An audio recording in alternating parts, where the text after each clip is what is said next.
தமிழ்நாட்டில் திமுக தான் எப்போதும் ஆளும் கட்சியாக இருக்கும் என முதலமைச்சர் மு.க.ஸ்டாலின் நம்பிக்கை.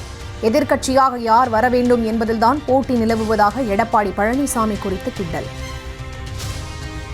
அடுத்து நாங்க தான் ஆளுங்கட்சின்னு சொல்லிட்டு இருந்தாரு யாரு, எதிர்கட்சி தலைவராக இருக்கக்கூடிய எடப்பாடி பழனிசாமி அவர்கள். இன்னைக்கு ஒருத்தருக்கு பதில் சொல்வதற்காக அவர் பேட்டி தந்திருக்கிறார், நாங்க தான் அடுத்த எதிர்கட்சின்னு. ஆளுங்கட்சி எதிர்கட்சின்னு சொல்லக்கூடிய நிலைக்கு இன்னைக்கு தள்ளப்பட்டிருக்கிறாரு. இதுதான் இன்றைக்கு இருக்கக்கூடிய நிலை. இப்போ 2வது இடத்திற்கு யார் வருவது என்பதுதான் இன்றைக்கு போட்டி ஏற்பட்டிருக்கிறது அவங்களுக்குள்ள.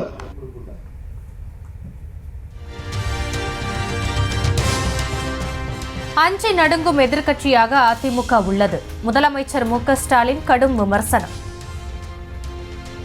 உடனே அதிமுக சேர்ந்தவங்க இருந்துச்சு சபாநாயகரை பார்த்து ஒரு நிமிடம் ஒன்று கேட்டாங்க. அவர் அனுமதிச்சார். அனுமதிச்சு சொல்றாங்க, முதலமைச்சர் வரவேற்று பேசினாரு, மகிழ்ச்சி நன்றி எல்லாம் சொன்னாரு. கார் ஏறி மாறி மாறி போறது மட்டும் அவைக்கு கொடுத்து நீக்கிடுங்க ஒரு வேண்டுகோள் வச்சாங்க. நானும் உடனே எழுதிச்சு சொன்னேன், அது ஆதாரத்தோடு பத்திரிகையில் வந்திருக்கு, தொலைக்காட்சி வெளியிடப்பட்டிருக்கு, அதை வச்சுதான் சொன்னேன் தவிர வேற எந்த நோக்கத்திலையும் சொல்லலை.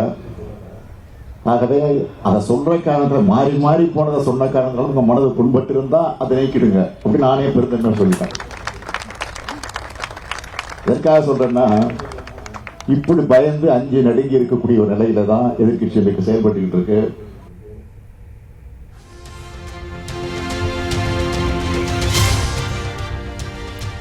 உதயநிதி ஸ்டாலினின் நீட் ஒழிப்பு ரகசியம் வெளிவர இன்னும் எத்தனை உயிர்கள் போக வேண்டும் என எதிர்க்கட்சித் தலைவர் எடப்பாடி பழனிசாமி கேள்வி. மாணவர்களை ஏமாற்றாமல் நீட் தீர்வு நாடகத்திற்கு ஒரு முற்றுப்புள்ளி வையுங்கள் என முதலமைச்சர் மு.க.ஸ்டாலினுக்கு வேண்டுகோள்.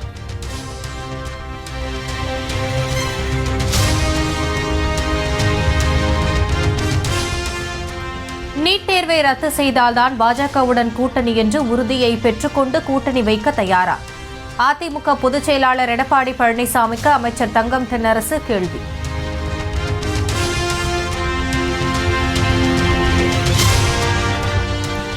யாருடைய கூட்டணிக்காகவும் அதிமுக துடிக்கவில்லை என முன்னாள் அமைச்சர் செல்லூர் ராஜு திட்டவட்டம். யாரும் போய்விடாதீர்கள் என சூட்கேஸ் கொடுக்கவில்லை என திமுக கூட்டணி குறித்து விமர்சனம். இதே திமுக இவ்வளவு தூரம் பேசுறீங்கல்ல, உங்க கூட்டணி ஒரு ஆள் ஏதாச்சும் பேசிட்டு அடுத்த நாள் வீட்டுக்கு போயிடுறீங்களே, அமைச்சரை சூட்கேஸை கொடுத்து கொண்டு போயிடுறீங்க, சூட்கேஸை கொண்டுட்டு போயிடுறீங்க. போய் பேசிட்டு பேசாதீங்க, நமக்குள்ள இது கொள்கை கூட்டணி. என்னடா கொள்கை கூட்டணி? உங்க கொள்கை கூட்டணி சூட்கேஸ் கூட்டணி அப்படிதான் இருக்கு. சொல்லுங்க. திமுக கூட்டணியை உடைப்பதற்கு பலர் கூலி வாங்கிக் கொண்டு சதிவேலை செய்வதாக விசிக தலைவர் திருமாவளவன் பரபரப்பு குற்றச்சாட்டு. தேர்தல் வரையிலும் வாயை மூடிக்கொண்டிருக்குமாறு மூத்த நிர்வாகிகளுக்கு வேண்டுகோள். இந்த கூட்டணியை உடைப்பதற்கு பல சதி வேலைகளை செய்து கொண்டிருக்கிறார்கள், கூலி வாங்கிக் கொண்டு செயல்பட்டுக் கொண்டிருக்கிறார்கள். அதற்கு நாம் ஒருபோதும் இடம் கொடுத்து விடக்கூடாது.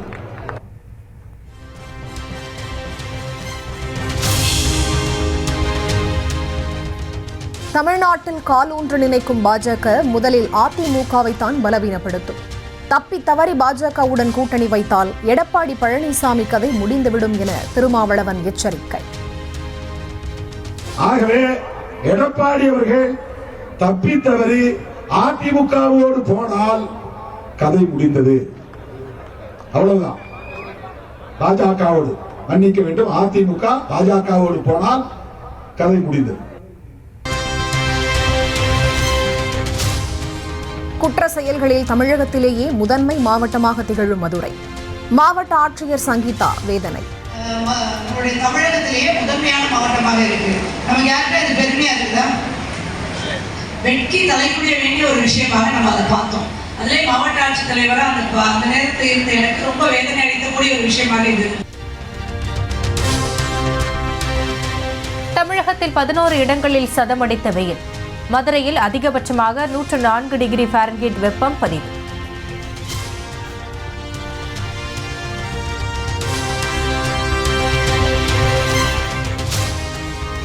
தமிழகத்தில் நாளுக்கு நாள் அதிகரிக்கும் வெப்பம். சென்னையில் இன்று 100 டிகிரி ஃபாரன்ஹீட் அளவுக்கு வெயில் சுட்டெரிக்கும் என வானிலை மையம் கணிப்பு. பகலில் சுட்டெரிக்கும் வெயிலுக்கு இடையே அதிகாலையில் குளிரும் பனிப்பொழிவு. தமிழகத்தின் சில பகுதிகளில் மார்கழி மாதம் போல் காட்சியளிப்பு.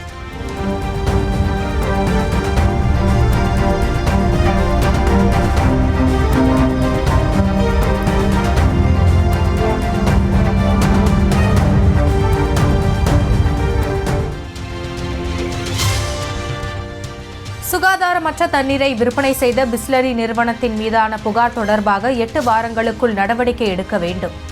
இந்திய உணவு பாதுகாப்பு மற்றும் தர நிர்ணய ஆணையத்திற்கு தேசிய மனித உரிமைகள் ஆணையம் உத்தரவு.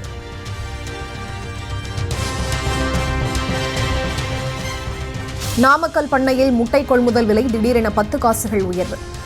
ரூபாய் 60 காசுகளாக விலை நிர்ணயம் செய்து தேசிய முட்டை ஒருங்கிணைப்பு குழு அறிவிப்பு.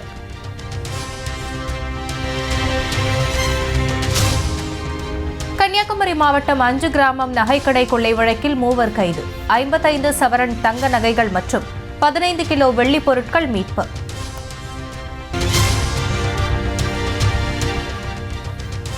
ஐசிஐசிஐ வங்கியின் முன்னாள் ஊழியர்களுடன் காங்கிரஸ் முன்னாள் தலைவர் ராகுல் காந்தி கலந்துரையாடல். நாட்டின் வங்கித் துறையை பாஜக அரசு நெருக்கடியில் தள்ளிவிட்டதாக குற்றச்சாட்டு.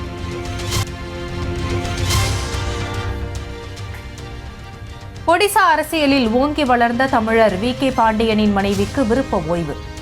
மூத்த ஐஏஎஸ் அதிகாரி சுஜாதாவின் விண்ணப்பத்திற்கு மத்திய அரசு ஒப்புதல்.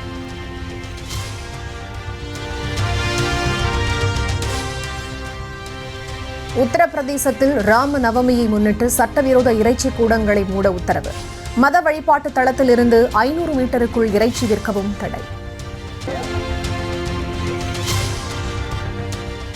சென்னை அரும்பாக்கத்தில் குடிநீர் குழாயில் திடீர் உடைப்பு. சாலையில் குளம் போல தேங்கி வீணான தண்ணீர்.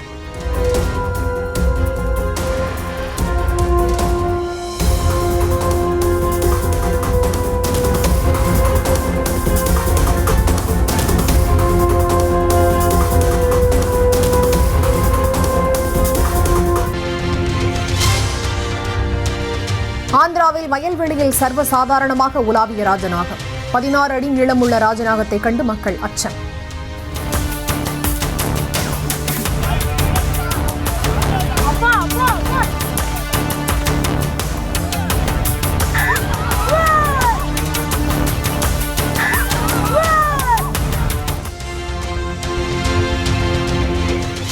நிலநடுக்கத்தால் பாதிக்கப்பட்டுள்ள மியான்மர் நாட்டுக்கு ஆபரேஷன் பிரம்மா திட்டம் மூலம் நிவாரணப் பொருட்கள் அனுப்பிய இந்தியா. 60 டன் நிவாரணப் பொருட்கள், மீட்பு படை வீரர்களுடன் மியான்மர் தரையிறங்கிய இந்திய விமானங்கள். உலகின் பெரும் பணக்காரர் எலான் மஸ்கிற்கு எதிராக பதாகைகள் ஏந்தி அமெரிக்க மக்கள் போராட்டம். அமெரிக்காவை விட்டு வெளியேறி தென்னாப்பிரிக்காவுக்கு திருப்பி செல்லுமாறு கோஷம்.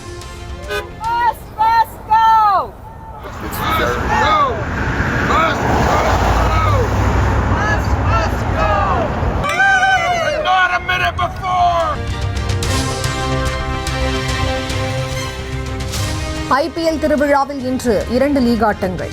முதல் போட்டியில் டெல்லி ஹைதராபாத் அணிகளும், இரண்டாவது போட்டியில் சென்னை ராஜஸ்தான் அணிகளும் பலப்பரீட்சை.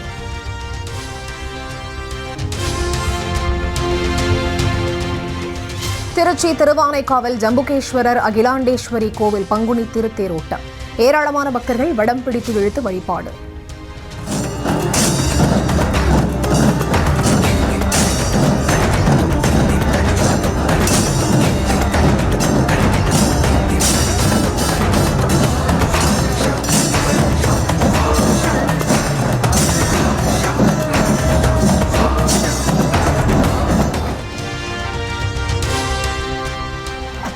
விழுப்புரம் மாவட்டம் மேல்மலையனூர் அங்காளம்மன் கோவிலில் பங்குனி மாத ஊஞ்சல் உற்சவம் கோலாகலம். திரளான பக்தர்கள் சுவாமி தரிசனம்.